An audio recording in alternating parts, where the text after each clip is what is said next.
Gautam neuro care brain stroke migraine fits brain and spine surgeries కి best neuro surgeon. Chief minister ఈ కుర్చీలో కూర్చున్న ఎవ్వరికైనా సరే గర్వం వచ్చి పడుతుంది.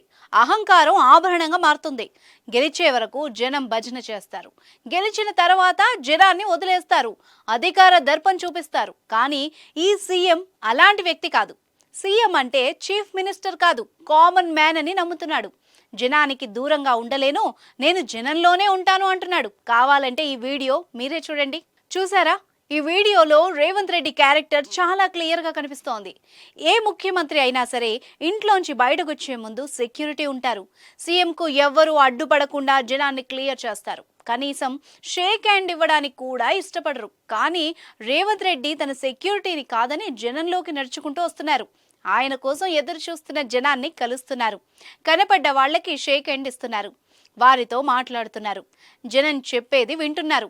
ఏం చేయాలో అధికారులకు అప్పటికప్పుడే దిశానిర్దేశం చేస్తున్నారు. సీఎం అంటే సీటుకే పరిమితం కావాలనుకోవడం లేదు. ప్రజలకు సుపరిపాలన అందించాలనే జనమే మనం, మనమే జనం అంటూ జనాల్లోకి వెళ్తున్నారు. ఇలా ప్రజలతో మమ్మీకం అవుతున్న సీఎం రేవంత్ని చూస్తుంటే సామాన్యుడు సైతం తమ సమస్యలు ఈజీగా సీఎంకు చేరవేయవచ్చు అన్న భావన ప్రతి ఒక్కరిలో వస్తోంది. ఇలా సీఎం రేవంత్ రెడ్డి ఒక్క ప్రజలతోనే కాదు, పాలనలో తనదైన మార్కు చూపిస్తూ వెళ్తున్నాడు. సముద్రం లాంటి కాంగ్రెస్ పార్టీలో నిత్యం కుమ్ములాటలే కనిపిస్తూ ఉంటాయి.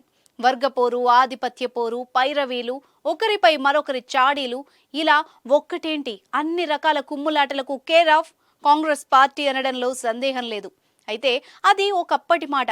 ఇప్పుడు రేవంత్ దాన్ని పూర్తిగా మార్చేశారు. అటు పార్టీలో ఇటు పాలనలో రేవంత్ తీరు చూస్తుంటే ముచ్చటేస్తోంది. సీనియర్లకు సముచిత స్థానం ఇవ్వడం, ఆయా మంత్రుల శాఖల్లో వేలు పెట్టకపోవడం, అందరినీ కలుపుకొని పోవడం, త్యాగాలు చేసిన వారిని విస్మరించకపోవడం, ఇలాంటి పనులతో రేవంత్ దూసుకెళ్తున్నారు. ఒక్కోసారి అనిపిస్తూ ఉంటుంది, అసలు అధికారంలోకి రాకముందు ఉన్న రేవంత్ ఇతనేనా అని. అవును, అంతలా మారిపోయారు రేవంత్.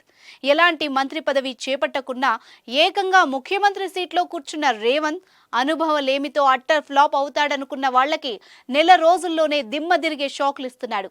ఏది ఏమైనా ప్రజలకే ప్రయారిటీ ఇస్తూ రేవంత్ ఇలాగే ముందుకెళ్లాలని కోరుకుందాం.